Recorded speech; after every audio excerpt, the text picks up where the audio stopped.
Mushroom Kingdom, here we come!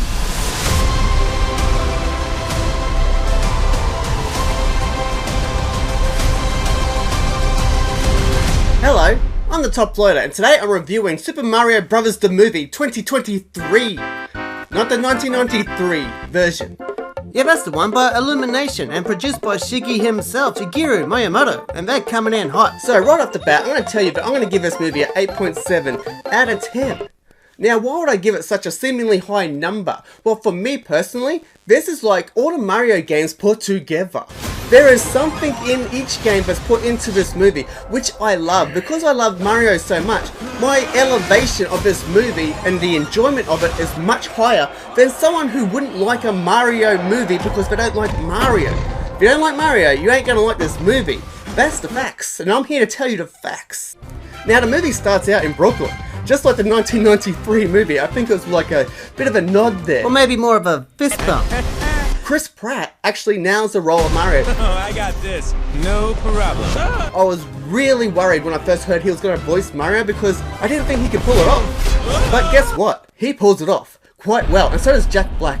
Jack Black as Bowser actually kind of looks like Bowser. Who's gonna stop me? I don't know if they made his face more like Jack Black or if Bowser's face already looks like Jack Black and I just never really noticed it, but guess what? I notice it now. Because it really did remind me of Jack Black. He was the perfect choice to play Bowser. He sings, he does all kind of comedic things that you expect from Jack Black himself, put into this Bowser character. We will destroy the Mushroom Kingdom! And it works extremely well. Now, however, Seth Rogen's voice does not completely come in hot for me personally. Yes! Fire!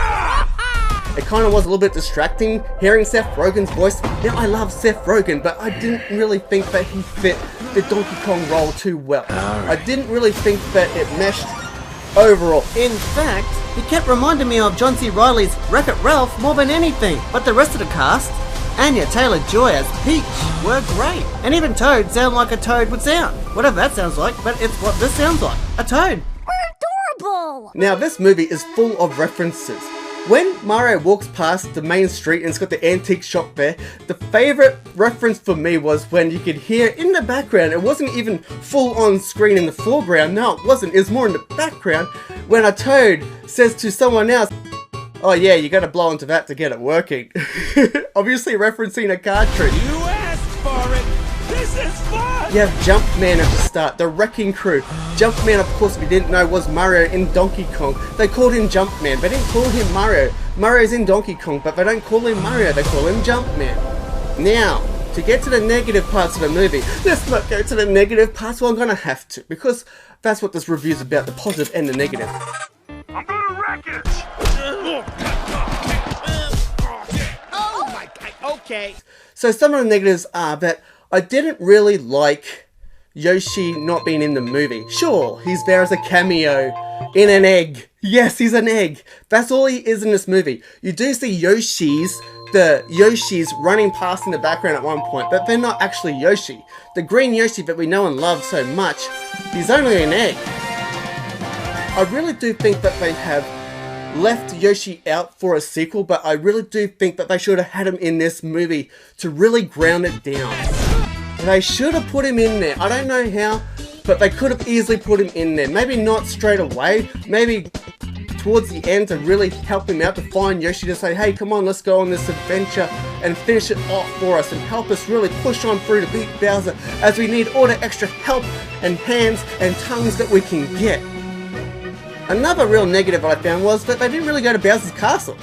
There was no confrontation at Bowser's castle at all. Again, I'm sure they're saving it for the sequel, but they shouldn't save things for a sequel.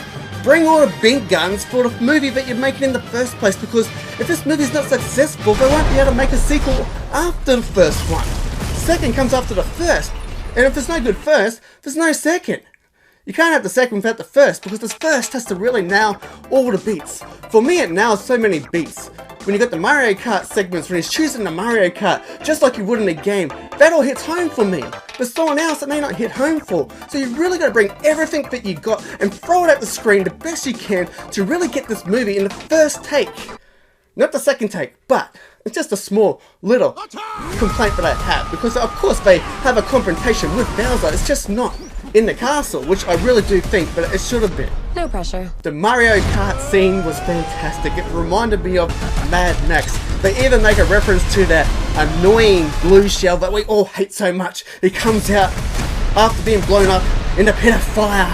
He spreads his wings and then he flies because he's the blue shell, and he's going to get the person right out the front and stomp on him and make a big explosion to really stop you in your path. And that's what a blue shell does. Yes, it's all very dramatic. Or is that just me? And that's so great that they put that reference in the movie. That's what I mean. There's so many references in this movie to make it such a great Mario movie. If you love Mario, you're gonna love this movie. Here we go! Attack! My son loved it, I loved it, my wife loved it. Let's end this. For me, it's an 8.7. If you don't love Mario, take a few points off because you may not even like it at all. You might give it a 0. If you don't like Mario, you probably give it a 0. You might give it a negative 8.7. For me, that's what it was though.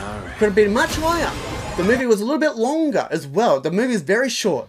Actually, an hour 32 isn't that short, but I was having that much fun, but it felt short. But it doesn't matter. Short and sweet. As sweet are those cute little mushrooms, like they say that they are, because they are so short and sweet themselves. And I love mushrooms, but I'd never eat a mushroom unless it's a magic mushroom. A Mario magic mushroom, not the ones that you get in real life, because you put the real life magic mushrooms in the movie, then it becomes a real Mario party. It sure does.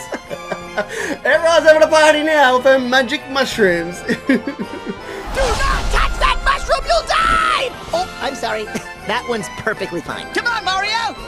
Anyway, that's my review on the Mario movie 2023.